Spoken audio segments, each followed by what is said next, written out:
I went to my business coach at the time. I told him, I was like, I'm crying in the shower way too frequently. My kids hate me. It's not working. I'm going to quit. And he was like, you need a VA. A VA? Mm-hmm. And he was like a virtual assistant. And he hooked me up with Ken Collier, who had a virtual staffing company. And I hired my first VA, and she changed my life. Mm-hmm. I was telling everybody. I was like at the PTO meetings for the school kids. Mm-hmm. And I'm like telling the other moms about how my VA is helping me order groceries and planning my schedules, handling my life for me so that I can be my best version of myself. And every single person said the same thing. I need a VA. Oh my God, did you hear that? I need a VA. So I trademarked the words, I need a VA. And I went to Ken and I was like, teach me. It's like history from there. Like all I do is talk about VAs. Imagine making the next big investment in your business without worrying about how you'll secure the capital to do it. Every day you're putting in the work. You clock in at your job, you stay up late to work on your business, you handle your family responsibilities, but hard work isn't enough to create financial freedom. Here's why so many entrepreneurs still feel stuck. Business credit approvals keep slipping through your fingers. The advice that you've been given doesn't match the results. And you've invested in yourself, but without having the right structure, it hasn't paid off. It's not that you're not capable, it's just that the path that you've been given is broken. That's why I created the Fast Track to Capital. It's a proven framework that entrepreneurs are using to boost their credit so that lenders can trust them, structure their business so that banks see them as credible, and access $50,000 to $100,000 in business credit so they can finally act on opportunities. This isn't about working harder. It's about applying the same structure that wealthy entrepreneurs have been using for years. So if you're ready to stop spinning your wheels and actually move forward, click the link above or below this video to secure your spot in the free masterclass, and I'll see you on the other side of success. Ladies and gentlemen, this is the Marvin Francois Show, your number one source for all things business, finance, and investing. And today is a very special day because our guest today is a mother, wife, entrepreneur, investor, coach, mentor, author, public speaker, and virtual staffing expert extraordinaire. She's the founder and CEO of I Need a VA, one of the fastest growing virtual staffing agencies in the United States, responsible for helping entrepreneurs go from working in the business to working on the business through the power of delegation.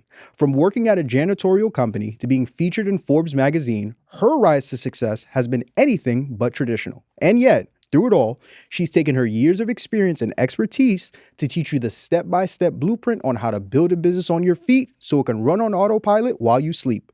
And whether she's providing free value resources through content on platforms just like this or speaking on stage in front of thousands at conferences all across the country, her mission remains the same: to teach entrepreneurs the systems, secrets, and the strategy needed to build without burnout, delegate without disruption, and scale without stress towards your first 6 to 7 figure year. And today, she's here to do more of the same. Ladies and gentlemen, from North Carolina, I'm here with the one, the only, Mrs. Britney Bettini. What's going on, family? How are you? I need that bio. Yeah, I got you. I need that. I got you. That's got to go in the book. Thank 100%. You so much for having me. Thank you for coming on the Marvin Francois Show. How are you? I'm doing good. Happy to be in New York. 100%. We were talking about that off. New York has a very like 50-50. Some people come here like, I got to go. And you're like, man, I got to figure out another way to come back. Yeah, so. I'm like, I was hoping it would snow. So I would be like, oh, I'm sorry, I'm snowed in. Well, we're here. I'm very happy to have you on. You are someone that I've been following for a little bit from behind the scenes, and you have been crushing it. And this is going to be a really great episode that I'm excited to sit down and unpack. Obviously, I did a solid job of introducing you, but nobody knows the woman sitting on this couch better than she knows herself. So for those who are unfamiliar, let's get them familiar. Who exactly is Britney Bettini? Mom is my number one role. I'm a wife. I'm an entrepreneur. I'm a little bit insane, and I think you have to be a really good entrepreneur. You have to be just full of blind faith. Yep. So yeah, I'm just someone that gets kicked down and gets back up every time. I love it. Let's go back a bit. Obviously, we see the woman that's sitting on the couch today that's accomplished so much. But before the success that you have in entrepreneurship today, what exactly did life look like for you? You could go back as far as you would like.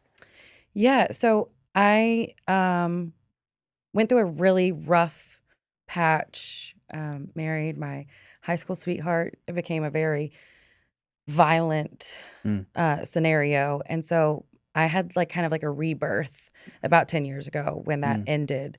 And I left in the middle of the night with my kiddos and I come from a good family. Like I came from a wealthy family. Everyone was an entrepreneur.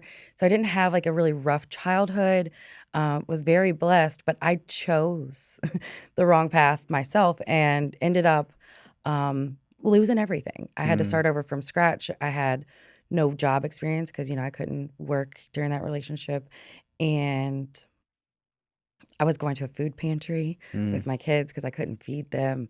And that really set the tone for like the next 5 to 6 years because I was like backed into a corner. I had it was the only way out was to just hustle. Right. And so I entrenched myself in hustle culture and I was cleaning banks at night and building a business of my own during the day. And, the evolution from there is crazy because I don't recognize that girl when it pops up in my Facebook memories, like sitting in a cubicle, cleaning, late at night, trying to be a mom when your whole life is falling apart. It was definitely not easy. Yeah. But what I've learned through all of that is what actually has made me very successful. So I just, I'm embracing this new chapter of being the person who doesn't have to do all the hustle and the hard work. And it's such a beautiful experience to be delegated, and it's a level of peace that I don't think I've experienced my whole life because, first daughter, I'm like, I can fix it all for everyone. And now I don't have to. I have a team that will do it for me. Powerful. So much to unpack there. Let's first start off with, obviously you were in a tumultuous situation that you had to escape from. You ultimately do so, and then trying to find your footing, you end up working in a janitorial company. Yeah. How old were your kids around that time, roughly? 4 and 5. So they're young enough to where they're kind of like figuring things out, but they're old enough to where they can kind of have an idea of like, all right, what's going on? Yeah. What were those conversations with them like around that point in time, if any at all, about like, hey, like, I know you guys see that we're making a lot of changes here. Yeah. This is what mom has to deal with right now. We just celebrated my 12-year-old son's birthday a couple weeks ago, and a Facebook memory popped up, and it was of him eating this birthday cake when he was turning 4 years old. And I couldn't afford to buy him we had just left. We're losing our house. My landlord was like, if you're not married, they were like real Christian values kind of people. They were like, if you're not married, we're not renewing your lease. Wow. So I was like, okay, cool. So now I'm homeless on top of everything else. Great, thanks. Very Christian of you. And so I couldn't afford a cake or a birthday gift for my son. And I called my parents. They lived in Myrtle Beach, South Carolina at the time. And I was like, can you help me? Please help me. Right. And they sent a birthday cake, like Uber Eats or like, delivery. Right. And that's all he had. And I remember crying, holding him that night in bed. He always slept with me during that time. And I was crying and he's like, it's okay, mommy. And I was like, no, it's going to get better. And ever since then, like I go crazy for birthdays now. Right. So conversations like that, and then flip that on its head when I started to make a lot of money and was gone and was hustling and never got to spend time with my kids. My son, it's in my book I just launched, he came to me and he said, can we go back to being poor? Oh. Punched me right in the gut. I was like, what? He was like, when we were poor, you spent time with us and you were happier. I was like, I was not happy.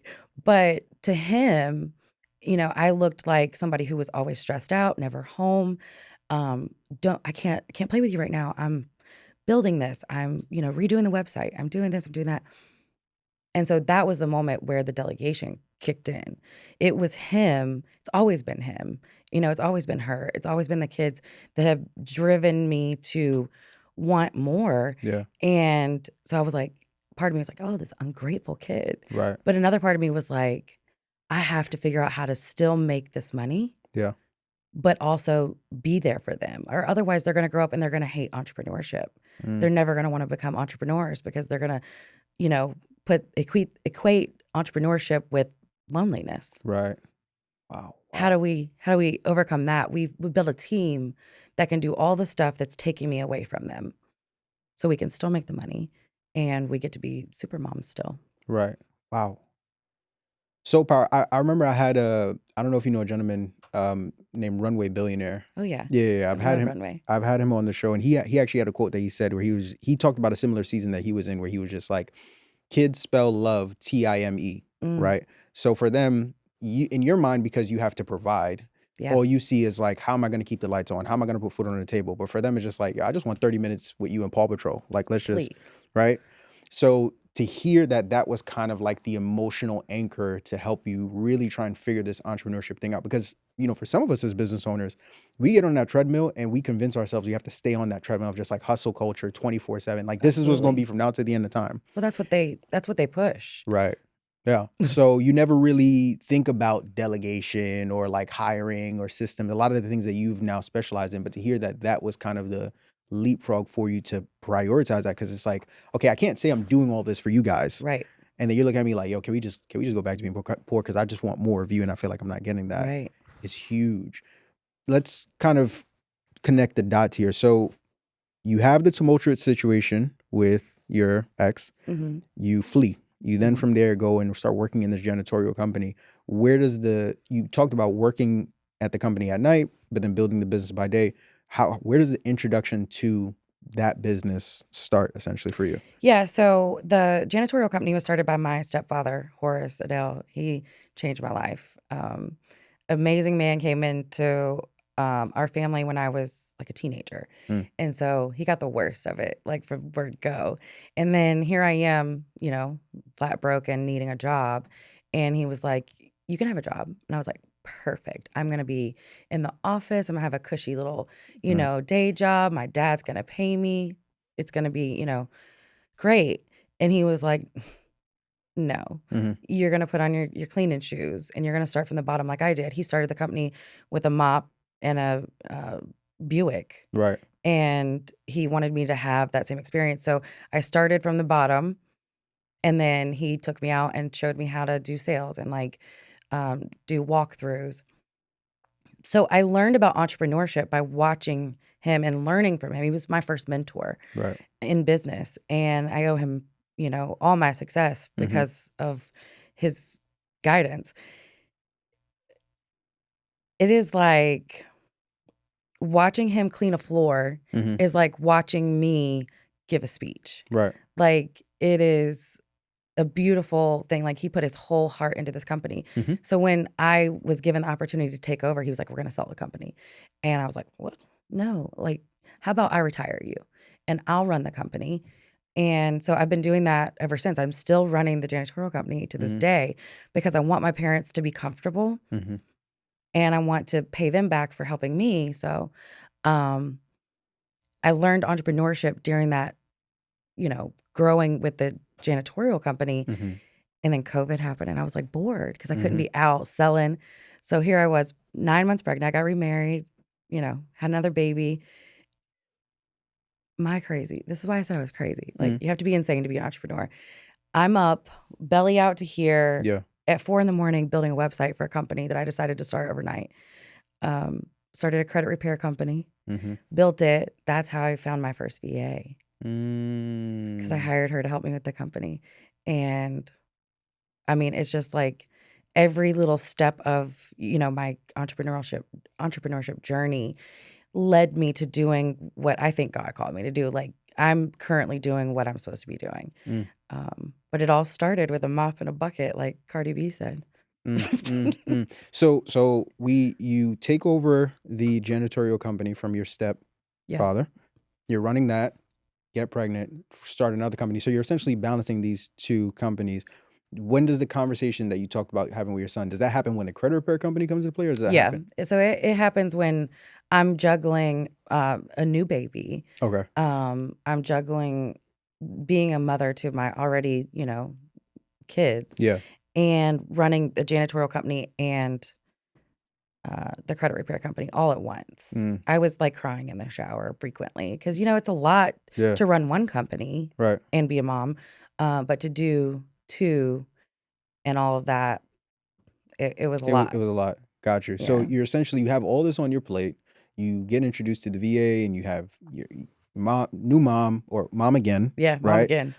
Running multiple companies, and in the midst of all that, once again, your kids are kids. They don't see that. They just Right. see time. Hmm. You have this one conversation, and then essentially it sounds like that was like the flip the switch moment for you. You were like, okay, we have to figure this out. So you have that conversation with your son.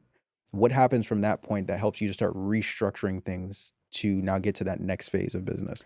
I went to my business coach at the time and I told him, I was like, I'm crying in the shower way too frequently. Mm. My kids hate me. It's not working. I'm going to quit. And he was like, you need a VA. Mm-hmm. And I was like, a VA? Mm-hmm. We already hire veterans. I don't need a veteran. Okay. I need a what? And he was like a virtual assistant. And he hooked me up with Ken Collier, who had a Shouts to virtual Ken. staffing I know about him. company. And I hired my first VA and she changed my life. Mm-hmm. And that was when I was telling everybody. I was like at the PTO meetings for the school kids. Mm-hmm. And I'm like telling the other moms about how my VA is helping me order groceries and planning my schedules and doing this Wow. and handling my life for me so that Mm-hmm. I can be my best version of myself. And every single person was said the same thing. I need a VA. I need a VA. Oh my God, did you hear that? I need a VA. And I was like, that is very catchy. So I got on the trademark registry and it was available. Like it wasn't taken. So I trademarked the words, I need a VA. And I went to Ken and I was like, teach me, Mm-hmm. what you do. And it's like history from there. Like I am so entrenched in the Filipino culture and the VA game now. I sold off the credit repair company. Mm. I delegated everything that I could for the janitorial company. And this is all I do is talk about VAs. That's it. How has now starting that company transformed, going from hey, I wish we were, can we go back to being broke, to now how it's transformed your day-to-day life now? Now the kids are sick of me. They're like, It's like, they're like, you're here again. right. No, I mean, it's great because I get to do the best of both worlds. I get to be the really cool jet setting billboard in Times Square Come on. podcast, Big Boss Britney whenever I want to turn that on. And then all the other time, I don't have to do anything but just show up for them. So I'm at the wrestling matches. I'm at the band concerts. I'm at the, we're out there riding dirt bikes. And I get to experience their childhood because it's going to end. Like they're going to be adults. And then I'll have a bunch of money and no memories with my kids. Yeah. So for me, I'm focused on life experiences now, right? I don't spend the money on stuff. I want to spend the money on trips and experiences where we get closer together.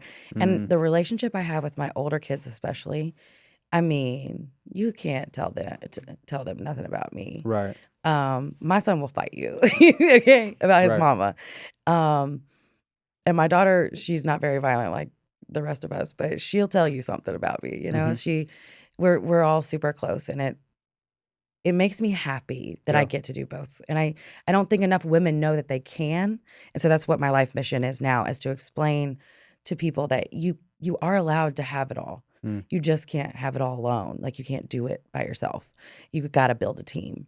And that looks like a bunch of different things. People are like, I got a team for my business. Okay, but do you have someone that cleans your house? Do you have someone who does this and does that? All the things you don't want to do so that you can spend your time with the people that you love. Because we're doing a lot of things. It's not just the business that needs to be delegated. It's your whole life so that you're only doing what feels like peace. Let's dive into that, because you talked about how you venturing into the space has not only transformed your life, but you've essentially created a business that's transforming the lives of others, because Yeah. you're helping people get their time back that they can now take. Instead of running on this entrepreneurial treadmill, they're spending more time with friends, family, kids, or just doing things that they love. Right. Let's go all the way bare bones delegation 101 to really help somebody that may be watching this, that they're making money, but if they're not present, right, they can't make money, or their business is literally putting them in a situation that were similar to you. Yeah. If I'm watching this episode and I don't know anything about when it comes to delegation or virtual assistants, if we're just starting there, what exactly is a virtual assistant? Yeah. So a virtual assistant is someone who helps you remotely. So there's outsourcing countries where you can hire someone for a lot less money. So this is really valuable to solopreneurs, Yeah. startup entrepreneurs who can't afford to hire an operations manager for $200,000 a year in the US. They need help, but they don't think it's available to them.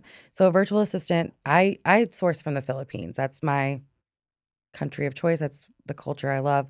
So in the Philippines, I can hire someone for $6 to $10 to $12 an hour to run my life, and do everything in my business with the right training and everything. So a virtual assistant is they can do anything that can be done from a phone or a computer Mm. in your business. What are some of the benefits that come with hiring, going and finding that help overseas versus hiring? Because obviously we're in the U.S. Yeah. versus hiring domestically. So number one is, of course, always the cost Yeah. effectiveness of it. But I love the freedom of being able to work from wherever. Mm. So like I'm in New York right now. I'll be in Houston next week. I don't have a team that needs to see me in person, or Yeah. I don't have the overhead cost of a big giant office and all of their tech stuff. You know, I save on all fronts. Plus, the culture of the people that I work with in the Philippines, they're highly educated, Yeah. extremely educated. To get someone with the education that they have on my team in the US, it would cost me $100,000 a year in salary. So, and just kind. The whole culture is like based on working for US based companies. The BPO culture is 50 years old in the Philippines. Why do you get on a cruise ship? All the people are from the Philippines because the culture, they're kind, they're humble, they're intelligent, they're hardworking. Yeah. And so I will tell you this, I've had thousands of employees in person in the US. I run a janitorial company. Right. Obviously, I can't hire a VA to clean the bank. So in having both of those things, I can't get someone to show up for $20 an hour. And where I live, that's good money, or was. In this inflation, it's not. But for Right. $20 an hour, I can't get someone to show up for an interview. I'll have 10 booked. One will show up, and they usually show up without shoes, or like they're on some kind of drug or something. So like the pool, there's millions of people in the Philippines dying to work for you. Mm-hmm. It's a developing country. They need the work, and they're so thankful. And you're not able to just take and like get for your company. Right. Like a lot of people look at it and they're like, I feel like I'm taking advantage. No, you're changing someone's life Yep. globally. Now you are a global influence because my team has bought houses, gone on trips. I mean, my girl's in Dubai at least once a year. I'm like, let me go to Dubai. Mhm. I'm paying you too much. I don't get to go to Dubai. Mhm. So like I'm really changing people's lives, not just the business owners, but the people who I find to work for those business owners. Their lives are changed too. I love that. Typically, when people hear the term virtual assistant, similar to what you just broke down, they automatically associate it with somebody in the Philippines. But is the Philippines the only place where we can find international help? And if No. not, what are some other places that we can look into as well? I know that Lebanon is a place that is like booming right now. A lot of people there. I've heard there's some VA agencies popping up in Mexico Mhm. and Pakistan. Mhm. A lot of different places. It really I know a lot of people in tech prefer Pakistan over the Philippines.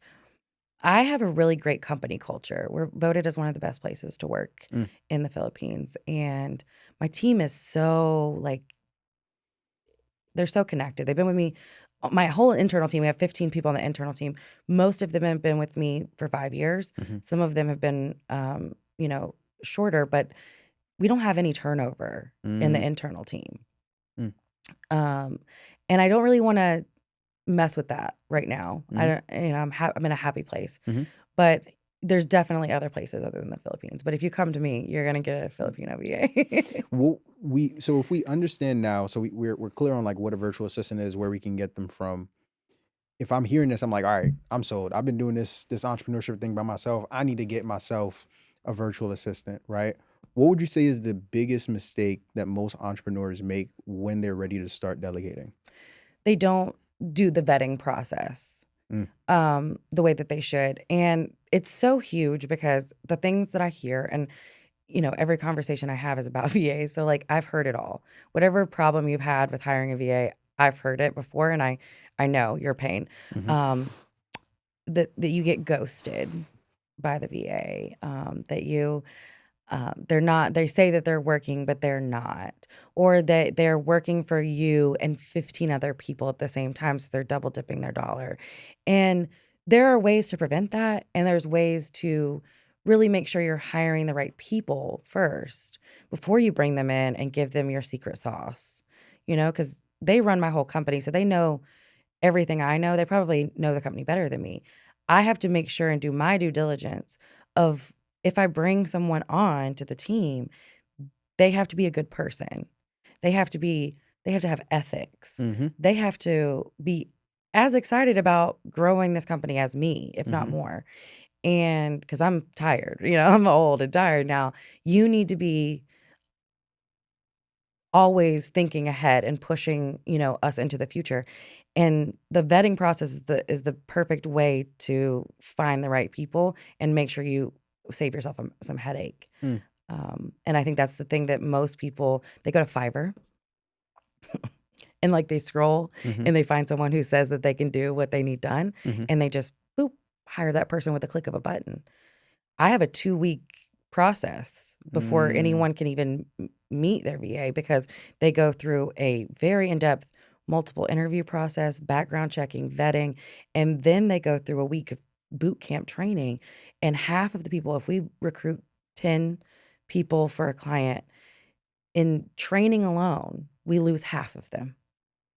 Because I have to make sure if you can't make it through my training, you definitely can't work for one of my clients.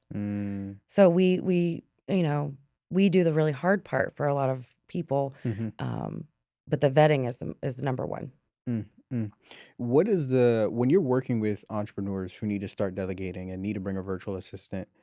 I think one of the hardest things, especially when you're newer, is probably what keeps most entrepreneurs from delegating, where it's like, okay, I need to hire somebody for this thing, but I've been doing this thing myself for the last 4 or 5 years. Nobody can do this thing the way that I can do this thing. So I'm gonna just keep pushing off bringing this individual in. For a lot of the clients that you work with, is there usually a mindset shift that has to happen there where it's like, hey, you have to let this vice grip that you have on your business off if you want to scale and grow? Otherwise, you're gonna keep running this cycle of stagnation over and over and over again. Have you experienced that? I experienced it personally. I'm a control freak and have ADHD, and every good idea was up here stored and wasn't documented. My first VA, I think that the first like 2 or 3 weeks that she was with me, I didn't even give her a task. I was like, hey, she'd clock in and be like, hi, miss, is there anything I help? I'm like, no, just hang out. Yeah. So, there's definitely a mind shift. And most entrepreneurs, especially like hustle culture entrepreneurs, they really struggle with that initial step of giving away their business to someone else for a couple reasons. Either they're scared that that person is going to misuse or steal their information, or two, like you said, nobody can do it like me. Yeah. Yes, they can. And probably They better. 100% can do it, probably better than you. Yeah, facts. I went to school for graphic design, and Mab, she's now my chief operations officer, but she started as a graphic designer with me, and now, and she did my son's birthday invitations the other day. I don't touch Canva or Photoshop anymore because she does it better than me. Yeah. So getting over that hurdle of, yes, they can do it better than you, comes with, number one, documenting what you do, what you know, how you do it exactly to a T. So that way, you can hand it off. And if they follow these directions, why do you think a cheeseburger from McDonald's in California tastes exactly like a cheeseburger from McDonald's in North Carolina? Because there's a blueprint. And I mean, like, it tells you how many snaps of mayonnaise or ketchup to put on. Like, it's measured perfectly. The patty comes from the same place, from the same cows in both places. And that's how we have to think about our businesses. How do the big guys do it? And how do they make sure that while they're on a yacht, the business still feels like how they want it to feel? The only way to do that is through documenting everything so that you can hand it off. This is good. This is good. What if the next time you heard from the banks, it was a $50,000 to $100,000 approval letter instead of another denial? You've been putting in the work, balancing your job, your business, and your family responsibilities. But here's the truth that most entrepreneurs never hear. Hard work alone is not enough to get the banks to say yes. Banks approve entrepreneurs who are structured the right way, and that's the missing piece that's been holding you back all along. We've seen it over and over again. Entrepreneurs who came to us who were stuck getting denial after denial got access to the right system, structure, and strategy that unlocked $50,000, $75,000, and even $100,000 credit approvals. And here's the real cost of waiting. Every month you go without having access to capital is another month where your opportunities are slipping into another business's hands. That's why we created the Fast Track to Capital, a free masterclass where we break down the exact steps needed to make yourself look fundable to banks so that you can access the capital needed to scale your business. We only do this training a limited amount of times per year, so if you're ready to secure your spot, click the link above or below this video so that you don't go another year without having the access to capital that your business needs. You talked a little bit earlier about the vetting process. What are some of the common, you've been doing this for a sizable amount of time. You've seen VAs go good, and I'm sure you've seen them go not so well. What are some of the more common qualities and traits that you've seen in the best hires that you've made or the best placements you've made for companies where it's like, I know if I see these 2 or 3 things when I'm looking for a virtual assistant, you're going to be a rock star wherever I put you. Yeah. So for certain hires, you need to hire an expert who already knows more because you don't know how to train them or you don't have the information. Right. For me, my best hires are always people who are completely green. They are either fresh out of college, they don't have any experience, but they are so incredibly eager and excited to work with me. I can teach tech. There is a training for every piece of software that we use. I can teach you a process. I can give you the blueprint for how to do the job. I cannot make you a good person. Facts. I cannot make you have ethics. I can't make you happy, like if you're not excited to be at work and help me build this. I can't train that. So what I look for is not necessarily someone who is really experienced, because I will pay for trainings. I'll bring in an expert to teach you how to do government contracting. I need to know that you are going to be like a dog on a hunt trying to find the next contract and then use the information I gave you. So, find you a dog on a hunt and train them in the things that you do. I started out as somebody who just needed a chance. And look what I became. So quit worrying about finding a VA who already is better at business. If they were better at business than you and were going to teach you, they'd own their own business. You're hiring an employee, not a business partner. You want a business partner, get your wallet out and go find you one. But if you want somebody who's going to help you make $1 million and be thankful for the opportunity, you find you someone on the ground floor and you bring them up with you. A lot of times when we hear the conversation around delegation, one of the things I've heard, and I'm sure you've probably heard it too, is before you start working on, you have to work on the business and not in the business. But a lot of times you'll get told you have to work in it before you work on it, so that when you delegate it, you know how to train the person up and things of that sort.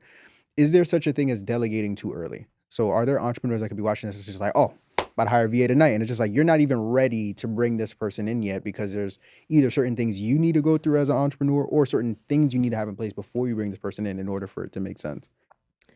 So I don't think there's a time that's too early. Okay. I think that not having the means is where you get yourself in trouble. So like if you're a startup and you don't have funding, you don't want to bring a team on because you're going to hurt somebody. Right. Someone's going to do work for you and you're going to have a bad week or something and you're not going to be able to pay them. Yeah. And that's where, I'm big on the ethics part. I think that I wish I had started delegating from day one because they're learning alongside you. Yeah. And they bring so much knowledge of their own to the table that some of the best ideas in my company came from a VA. So like we're developing out a an app right now where it's like Tinder but for CEOs. So like we're beta testing it on our current clients. So you'll get on your phone, you'll be able to log in and see the VAs that we have available and their portfolios, and you can swipe right, swipe left if you want to hire or if you want to interview them. Idea came from a VA. And I think that I wish I had that from day one. And everybody who hires a VA that I talk to, they're like, I wish I had done this 5 years ago. Where would I be if I had done this earlier? So I think there is the biggest problem is people wait too long. And then they're so entrenched in the business, they don't have time to teach anyone. Yeah. They have to step away from the actual process of running their business that's booming and they're overwhelmed. It's so much harder to train someone when you're overwhelmed. Yeah. Because you're like, just take this, please, take this away from me. And if you do it from the beginning, you're like, okay, what do we do next? And, you know, you have some like peace about you. You're a better boss when you're not stressed out. 1,000%. There is an answer to this next question I normally hear, but I want to know if it's the same one that you hear. From all the different industries you work with, whether it's in the financial services space, consulting, coaching, wherever it may be, that have come to you for a virtual assistant, has there been one position that you've typically seen that when most entrepreneurs or coaches come and they're hiring their first virtual assistant, this is usually the go-to that easily frees up the most amount of time? And if so, what is that? Executive assistant. There you go. I mean, I knew it. Because that's the person that becomes you, or like your Nick knows me better than my husband. Like he knows everything about my daily schedule. He knows how I like things done, what kind of car I want to pick me up at the airport. And, you know, that is something that not only frees me up in business, but frees me up in my personal life and gives me the time to sit back and actually decide what the next hire is. Yeah. And it's the most common because what movie or like what have you seen? What CEO or billionaire have you ever seen that doesn't have a person with a clipboard standing behind them? You know, you need to talk to them before you can get to me. How do you elevate yourself as an entrepreneur? They can't get to you until they talk to the people in these departments. Yeah. Because Jeff Bezos isn't packing Amazon boxes. Yeah. And when my order doesn't arrive in 2 days like they promised, I don't get to call him and be like, bro, where is my box? Yeah. We need to do that in our own businesses. We've got to put someone in between us and the problems and us and just like the regular day-to-day customer service stuff first. Yeah. Then not only can you raise your prices to cover their salary because now you look more important. Yeah. I pretended to be my assistant before I had one, especially in the credit repair industry. Okay. Because people be like 4 a.m, 3 a.m. What's my credit score? Straight to my DMs. Right. And mad if I don't answer in 30 seconds.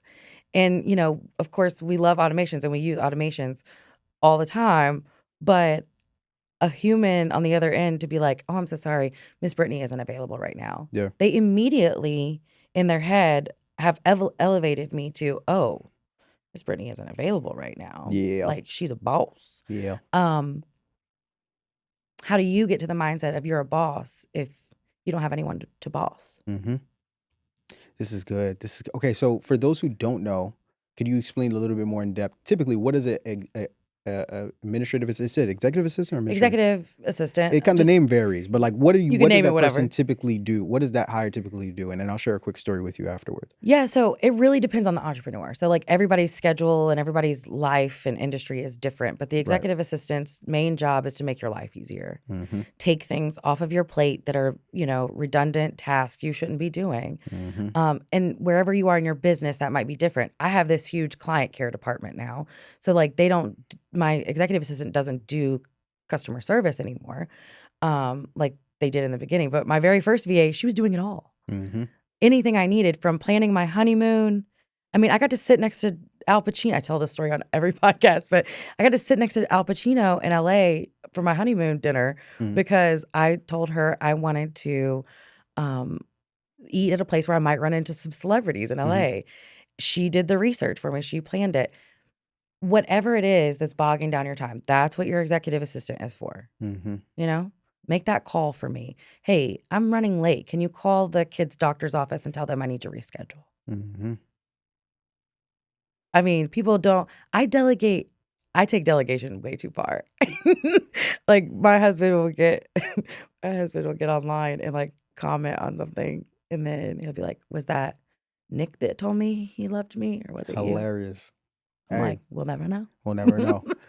I want to expand on that because speaking from my own personal experience, I think one of the most destructive things to entrepreneurs that don't have or understand the power of an administrative assistant is those little ticky-tack 5 to 10 minute, 10 to 15 minute tasks. Answering this email, responding to this DM, texting this person back, calling this person back. And what happens, I'll speak from my personal experience. Earlier on, I would do these things and I didn't realize how much time in my day would take up. And at the end of the day, I'm like, oh man, I crushed it today. I was so busy. Productive. And I'm looking at my P&L at the end of the month, like, hold on, I made no more money. I'm just, so you're being productive with all the wrong things, right? And what I learned is in your business, there are two types of tasks. So there are tasks that help you run the business, right? The emails and like you have to get back to them. You have to. But there are also tasks that help you grow the business. So the importance, to your point, from my experience, you have to get that. That has to be your first hire because they take care of the tasks that help run the business. So the emails are getting answered, the calls are getting responded to, the texts are getting done. But the tasks that help you grow the business, right? Sales, marketing, stuff like that. That's really the stuff that most business owners should be focused on. But you're never going to get to it if you're, all right, let me respond back to this person. Let me get back to that person. Right. So it's huge. Absolutely huge. Yeah. And those things have to get done. Have to. They're non-negotiables. And that's why people lose so much time, is because they're doing what they know they need to do. Right.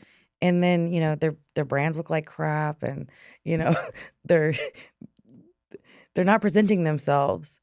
And people are like, I don't want to hire a team because I can do it myself. It'll cost me less. You're costing yourself money because your branding is shit. Like everything looks janky. Yeah. Your whole client experience is janky. Yeah. They can only get something done if you're available. What if you get sick? What if you die? Yeah. For me, I don't know, like my husband is an entrepreneur and my kids are young. So like if God forbid, something happened to me in New York, because I had time last night. Could have easily died. Okay.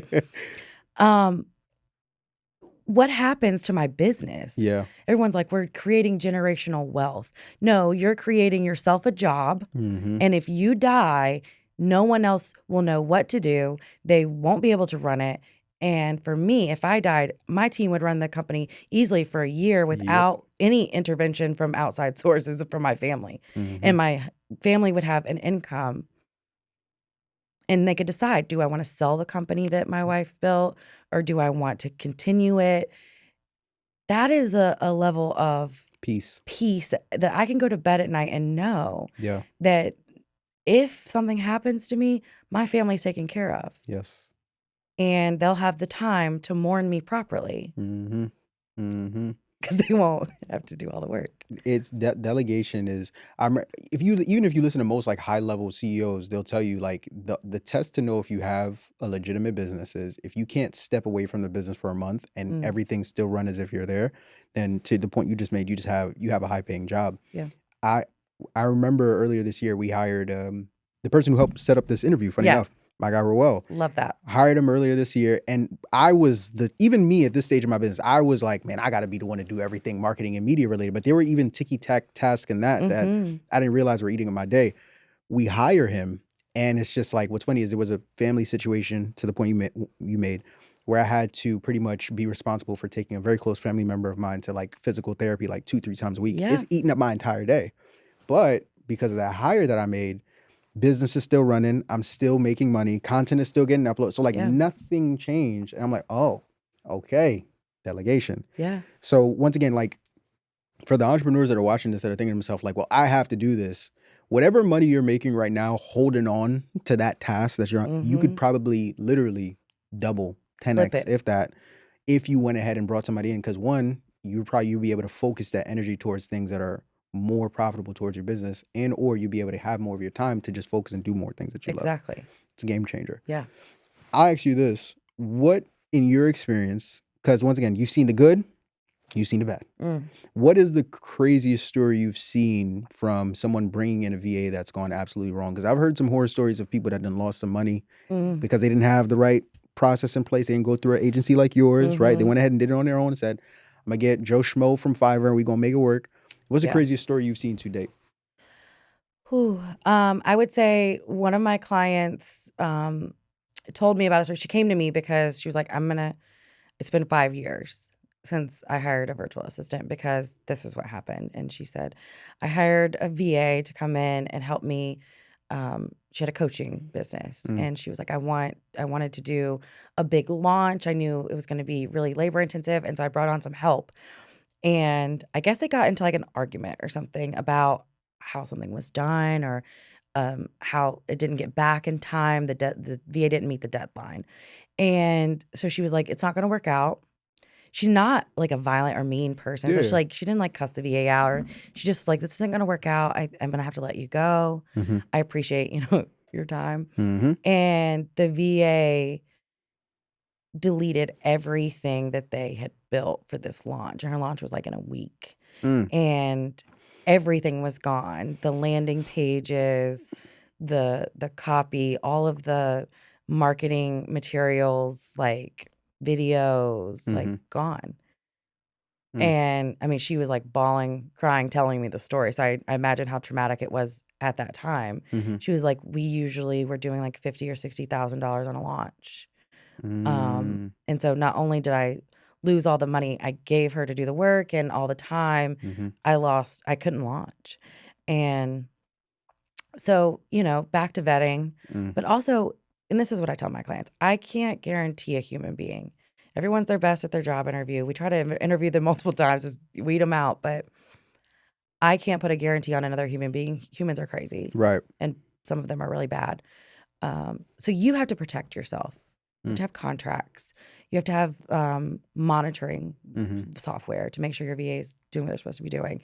And you have to really trust your gut. Yeah. Like if something doesn't feel right, protect your stuff, back everything up, put everything in a folder, protect your passwords.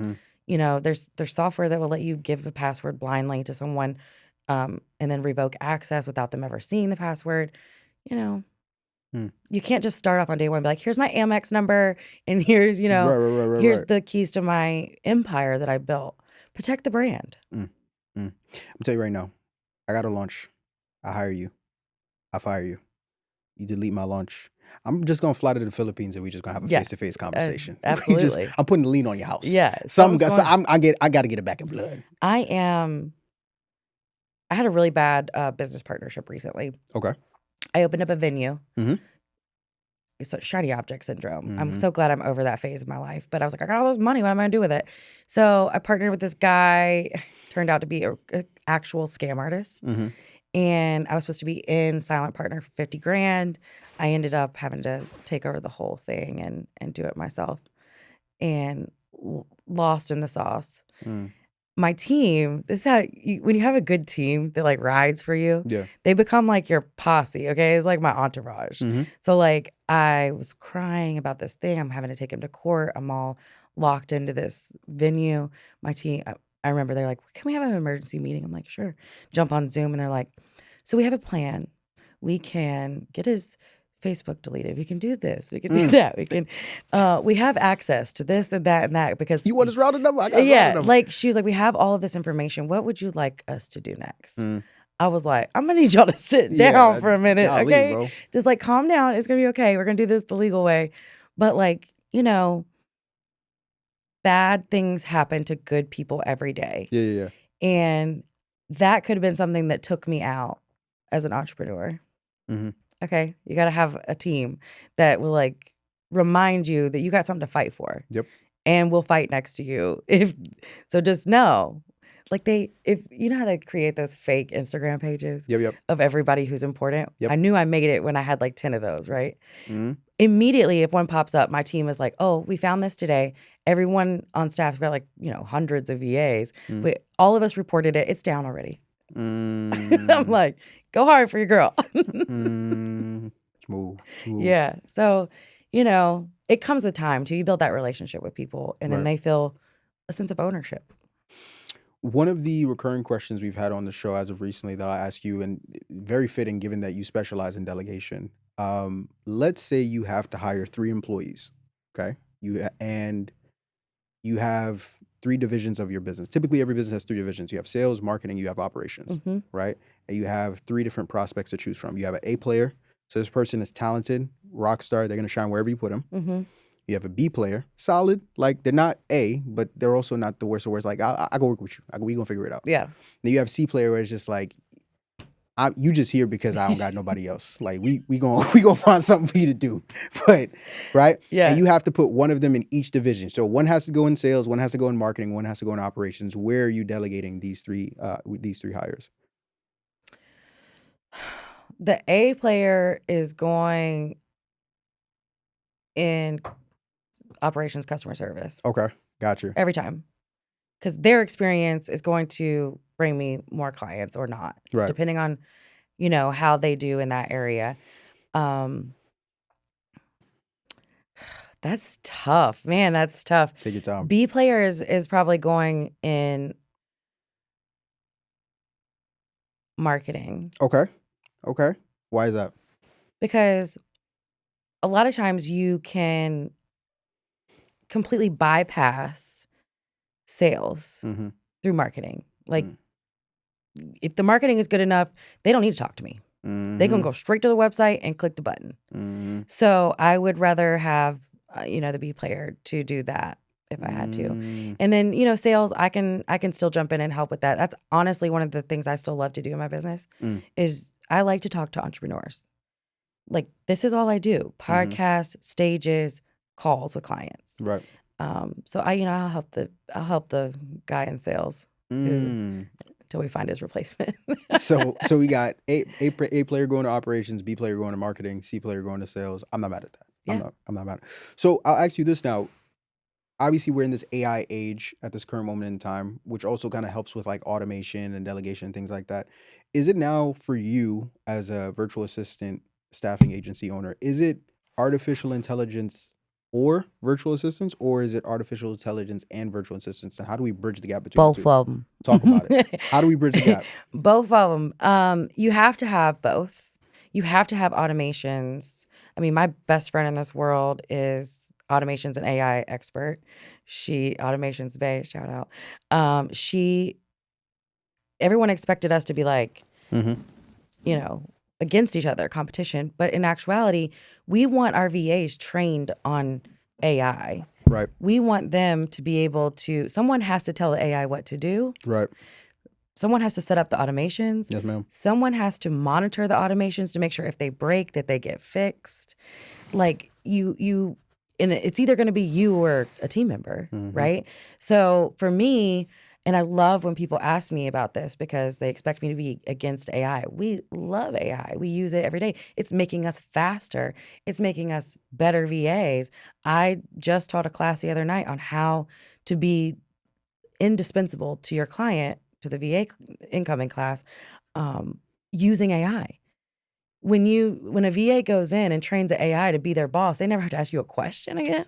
What?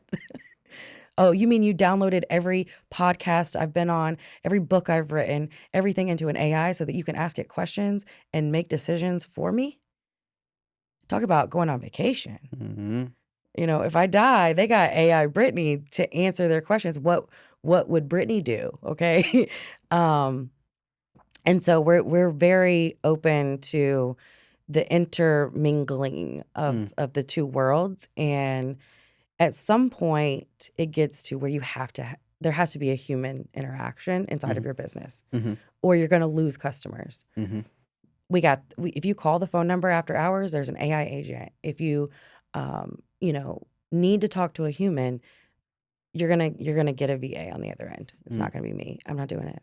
You've seen people post their 50K approvals online, but have you ever wondered why it hasn't happened for you yet? You're clocking in at your 9 to 5, you're building your business after hours, you're even stacking your 401k and setting money aside for investments. So on paper, you're doing all the right things, but here's the problem. Growth feels slower than it should, opportunities keep passing you by because the capital isn't there, and you start wondering if building a real legacy for your family is even possible. It's not about effort or commitment because you've already proven that you have both. The missing piece is having the proper structure. That's why inside of our free masterclass, the Fast Track to Capital, I'm going to show you a step-by-step process on how entrepreneurs just like you are securing $50,000 to $100,000 in capital safely without wasting years on trial and error. So if you want to secure your seat, click the link above or below this video to save your spot, and don't keep grinding without the structure that gets real results.